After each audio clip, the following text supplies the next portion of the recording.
మార్కుడని ఇదివరకు చందమామ కథల్లో చూసేవాళ్ళం.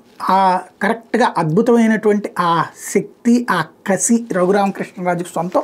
డిప్యూటీ స్పీకర్ అయినటువంటి ఆయన ఇప్పుడు అధికారంలో ఉన్నారు కాబట్టి తనని అరెస్ట్ చేసిన వాళ్ళని వెంటాడి వేటాడుతున్నారు. అందులో భాగంగా ఇప్పుడు ఆ రోజున తనని కొట్టారని చెప్పి కంప్లైంట్ చేస్తే హాస్పిటల్‌కి పంపిస్తే కొట్టలేదని రిపోర్ట్ వచ్చింది. దాని మీదన డాక్టర్లదే తప్పంటూ ఆయన చేసినటువంటి ఆరోపణలకి డాక్టర్ ప్రభావతి ఆ రోజు తప్పు నివేదిక ఇచ్చారు అంటూ చేసిన ఆరోపణలకి ఆవిడేమో సుప్రీంకోర్టులో ముందస్తు బెయిల్ తీసుకుంటే ఇప్పుడు రఘురామ మీద దాడి కేసులో ఇద్దరు వైద్యుల వాంగ్మూలం నమోదు చేయించారు.